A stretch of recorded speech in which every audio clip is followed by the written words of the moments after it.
नमस्कार दोस्तों। देखो, पीछे अपन ने एक चैप्टर अपन का केमिस्ट्री के अंदर कंप्लीट हो गए हैं। नेक्स्ट अपन का अध्याय होगा दैनिक जीवन में रसायन। शुरुआत में हम अपन क्या करते हैं कि केमिस्ट्री के जितने भी टॉपिक है वो क्लियर करते हैं, और उसके बाद जैसे आपकी डिमांड होगी उसी के हिसाब से अपन बायोलॉजी ले लेंगे या फिर फिजिक्स ले लेंगे। तो आज अपन अध्याय कर रहे हैं दैनिक जीवन में रसायन। दैनिक जीवन में रसायन।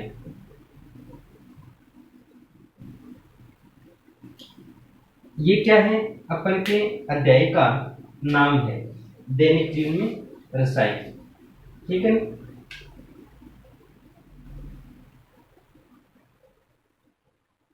अब देखो, रसायन यानी अपन ऐसे बोल सकते हैं टाबरों का रसायन यानी इससे कोई क्षेत्र को नहीं बट है आप केमिकल वो यूज कौन करा, यानी अपन खाने से संबंधित लेकर जहां तक उपज करते हैं ना वहां तक भी इस रसायन का उपयोग होता है। जैसे अपन देखें खेतों में तो खरपतवार लगते हैं, है ना, या फिर जितने भी प्रकार के कीट लगते हैं तो अपन विभिन्न प्रकार के रसायन का क्या करते हैं, छिड़काव। इसी के अलावा कई चेहरे की चमक के लिए भी जहाँ फेरा हैंडसम लगा हुआ है, कोई फेरा लवली लगा हुआ है, तो बैंक के लिए भी रसायन यूज में ले हो जाए, है ना। तो यानी सुंदरता के लिए भी जैसे अपन सुंदर सुंदर कपड़े हैं वो भी इन्हीं रसायनों से बनाए जाते हैं। ऐसा कोई क्षेत्र नहीं है जहाँ पे इन रसायनों का उपयोग नहीं किया जाता। ठीक है ना। तो इस रसायन के अंतर्गत शुरुआत में अपन देखते हैं कि एसिड क्या होता है, ठीक, बेस क्या होता है, साल्ट क्या होता है। आपको एक मैं ट्रिक बताता हूं, ठीक है। अनिल, याद नाम रख लेना, अनिल, है ना। इस बेस के आधार पर आपका पूरा अमल सार क्या हो जाएगा, कंप्लीट हो जाएगा। यानी जो अमल होता है, अमल हमेशा नीले लिटमस पत्र को क्या करता है, लाल कर देगा। देखो, दिल पर लियो चीज ने, अमल नीले लिटमस पत्र को क्या करता है, लाल। बात करते हैं अपन क्षार की, तो क्षार क्या करता है, लाल लिटमस पत्र को क्या कर देता है, नीला। ये शुरुआत की डेफिनेशन है कि अम्ल किससे कहते हैं, क्षार किससे कहते हैं। ये तो होगी बात अपन की कंप्लीट।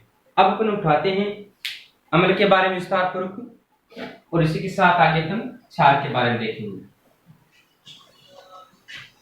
देखो, अम्ल इंग्लिश में याद रखो तो टाब्रो एसिड है ना। तो देखो अम्ल क्या होगा, यानी वे पदार्थ जो जलीय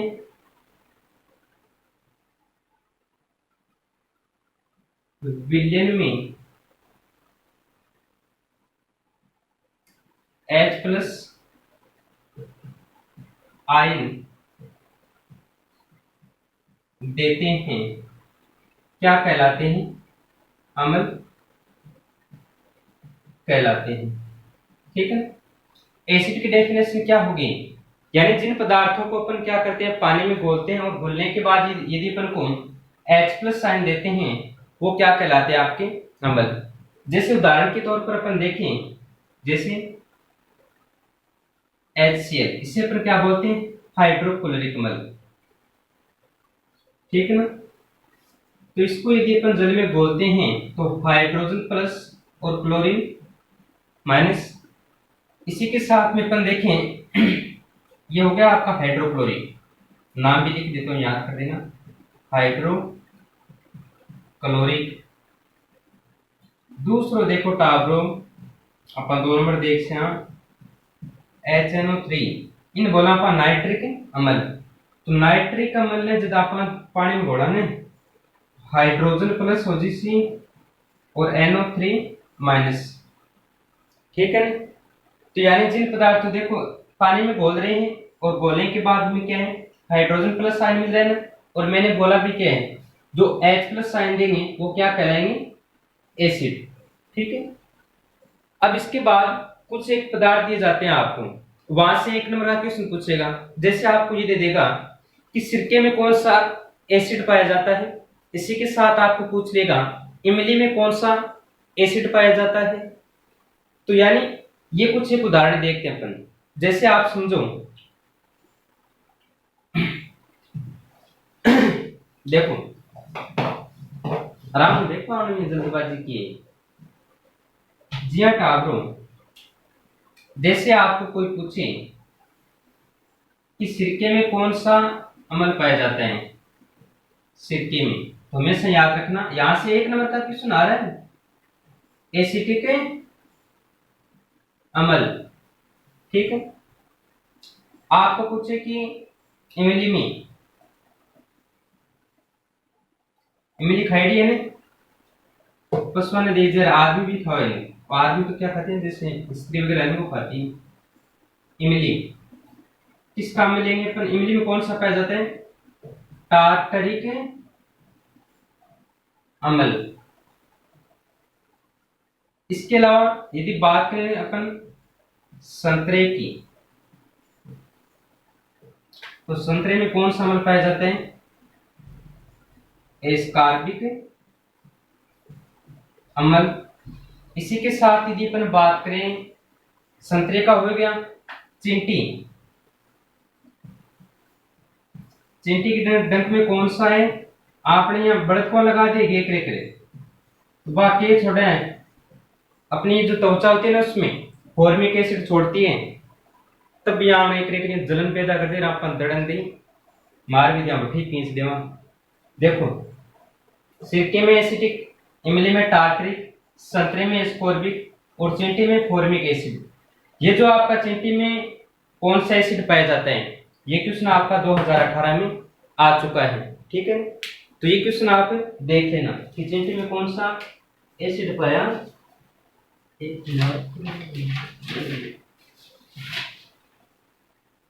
ठीक है ना, इतनी बात कंप्लीट। ये तो था आपका एसिड। जी अपन देखते ना किस तरह एसिड का पता कैसे चलेगा तो यानी भोजन में उपस्थित कौन सा पदार्थ खट्टा है, कौन सा कड़वा है, तो इनकी उपस्थिति का पता हम उनके स्वाद के आधार पर लगाते हैं। और हमें पता है कि हमारे जीभ के अंदर अलग अलग है कि कौन सा पार्ट नमकीन का पता करता है, कौन सा कड़वा है, यानी कौन सा कड़वा है। तो इन पदार्थों का जो पता है वो जीभ के अंदर यानी अलग अलग पार्ट होते हैं वो बता देते हैं अपन को। ये तो था आपका एसिड। अगला अपन देखते हैं क्षार क्या होगा। ठीक है।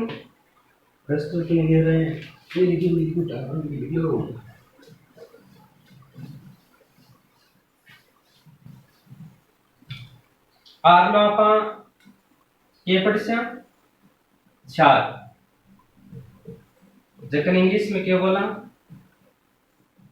बेस। तो देखो क्या होगा, यानी वे पदार्थ जो जलीय विलयन में OH माइनस आयन देते हैं, क्षार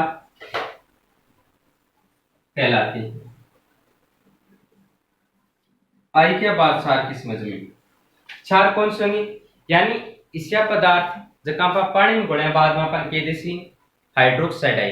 ठीक है ना, उससे अपन क्या बोलते हैं, क्षार बोलते हैं। जैसे उदाहरण के तौर पर NaOH, ठीक है ना, NaOH, ठीक है ना, इसे अपन क्या बोलते हैं, सोडियम हाइड्रोक्साइड। इसको यदि अपन जल में घोलते हैं तो sodium positive plus hydroxide negative. इसी प्रकार से यदि अपन पोटेशियम हाइड्रोक्साइड की बात करते हैं तो potassium positive plus hydroxide negative. तो यहाँ पे देखो अपन को कौन सा मिल रहा है, OH OH। और मैंने बोला क्या है कि यानी जिन पदार्थों को अपन पानी में घोलने के बाद यदि अपन को हाइड्रोक्साइड आयन मिलता है तो उसे अपन क्या बोलते हैं, बेस। आई बात समझ में। तो अम्ल भी देख लिया अपन ने, क्षार भी देख लिया। नेक्स्ट देखो क्या होगा, नेक्स्ट है लवण। तो लवण किसे कहते हैं अपन वो देख लेते हैं। तो देखो टाबरो लवण बहुत सोरा सोरा है कि कोनिया में एक रेग पढ़ लो। देखो बात करते हैं अपन लवण की, इसे बोलते हैं साल्ट, ठीक है ना। अब देखो जो अपने अम्ल और क्षार पढ़ा था ना, उसी से इसकी डेफिनेशन बना सकते हैं। जी हाँ, पहले पोता पा के पढ़ियो अम्ल, दूसरी बार के पढ़ियो क्षार, तीसरी बार के पढ़ियो लवण। अब थोड़े बहुत पढ़ लियो, थोड़े बहुत प्यास तो लागी सी, तो आप के कर दियो पानी पी लियो, ठीक है ना। यानी पहली बार अम्ल पढ़ा, दूसरी बार क्षार पढ़ाया था हमने, तीसरी बार अपने कौन सा पढ़ा था, लवण। इतनी देर स्टडी करने के बाद थोड़ा बहुत पानी पिया। कहने का तात्पर्य क्या हो गया, यानी जब अम्ल व क्षार को समान मात्रा में मिलाते हैं तो लवण प्लस जल का क्या होता है, निर्माण होता है। उसे अपन क्या बोलते हैं, लवणीय, या फिर अपन क्या बोलते हैं, उदासीनीकरण अभिक्रिया। क्या हो गया, जब अम्ल व क्षार को समान मात्रा में मिलाते हैं तो लवण प्लस जल का क्या होता है, निर्माण होता है। उसे अपन क्या बोलते हैं, उदासीनीकरण। जैसे अम्ल HCl, साथ में क्षार NaOH, तो निर्माण किसका हो रहा है, NaCl प्लस में H2। ये क्या होता है, देखे ना आपने, लवण हो गया और ये क्या हो गया, जल। तो देखो हमेशा एक क्वेश्चन उठता है यहां से, ठीक है ना। चलो अपन कल देखते हैं, आज का जो टॉपिक है ये पे समापन कर देते हैं। कल अपन पढ़ेंगे लवणों के बारे में थोड़ा सा एक बात, चलो मैं बता ही देता हूँ आपको। देखो लवण यानी हमेशा याद रखना, लवणों के जो गलनांक और कवचनांक होते हैं वो हमेशा उच्च होते हैं। यहां से क्वेश्चन उठता है इंपॉर्टेंट, क्या होते हैं, उच्च होते हैं। क्यों, क्योंकि देखो लवण की जो प्रकृति होती है वो कैसी होती है, अरे टाबर लवण को तात्पर्य होगी लूण। लूण आप ग्राम को रखेंगे वो ही लूण है। जी आप हाथ में ले कोई डली से ले लें तो थोड़ी सी दबा से ये मान लो एकदम भंगुर प्रकृति होती है, यानी अलग अलग छोटे छोटे कणांक रूप में। यानी इसकी प्रकृति कैसी होती है, क्रिस्टलीय। इस कारण इसके गलनांक और कवचनांक यानी बॉइलिंग और मेल्टिंग पॉइंट क्या होते हैं, हाई होते हैं। तो ये पे क्वेश्चन उठ जाता है कि क्रिस्टल का जल होता क्या है। एग्जामिनर यही से क्वेश्चन उठाता है अंदर से, क्रिस्टल का जल क्या होता है। तो मैं से याद रखना, मैं डेफिनेशन लिख देता हूं, उसका स्क्रीनशॉट ले लेना तुम। देखो क्या होगा, यानी लवणों की इकाई सूत्र लिखने के पश्चात उसमें उपस्थित शेष जल के अणुओं की संख्या को अपन क्या बोलते हैं, क्रिस्टल का जल बोलते हैं, ठीक है। क्रिस्टल का जल कहते हैं। जैसे आपको कोई उदाहरण पूछ ले, है ना, तो लवणों की इकाई सूत्र लिखने के पश्चात उसमें उपस्थित शेष जल के अणुओं की संख्या को अपन क्या बोलते हैं, क्रिस्टल का जल। जैसे टाबरो एग्जांपल के तौर पर Na2CO3.10H2O, ये क्या है, sodium carbonate.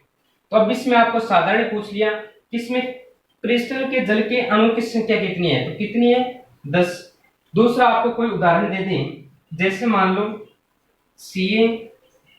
SO4 dot 2H2O, ठीक है ना। K2 SO4 Al2 SO4 3 dot 24 H2O। टाबरो ओ इतो लंबो की है, ध्यान है कि ओ इतो लंबो है फिटकरी को सूत्र है, चांगो फिटकरी को सूत्र है वो। तो मजाक ना समझियो कि इंग्लिश में क्या लिखो, नाम को लिखो मैं कोई, वो सूत्र है फिटकरी को। अब इसमें आपको पूछे कोई कि जल के अणु की संख्या कितनी है, तो हमेशा इसमें जल के अणु की संख्या कितनी हो रही है, 24 हो रही है ना। और ये इंपॉर्टेंट क्वेश्चन भी है, क्रिस्टल का जल किसे कहते हैं, 2021 के लिए आज ही नोट कर दो चाहिए, इंपॉर्टेंट है, वेरी वेरी वेरी, ठीक है ना। तो ये पढ़ लेना और साथ साथ में नोट्स भी बना लेना, और वीडियो को लास्ट तक जरूर देखा करो, ठीक है ना। ताकि आप वीडियो ज्यादा देखोगे तो हमारा मनोबल बढ़ेगा और हम आपको अच्छा कंटेंट देंगे। हम कब देंगे, जब आप हमें यानी ऐसे मोटिवेट करोगे, अच्छा देखोगे वीडियो, तभी तो हम आपको ज्यादा अच्छे देंगे। वरना हमारा भी ऐसे मनोबल थोड़ा ऐसे कम ही करता है रोमाल में। आप भी पूरा देखे करो, खूब सपोर्ट किया करो, ताकि हम आपको अच्छा मैटर दे सकें। तो थैंक यू दोस्तों, आगे मिलते हैं अपन नेक्स्ट वीडियो में। धन्यवाद।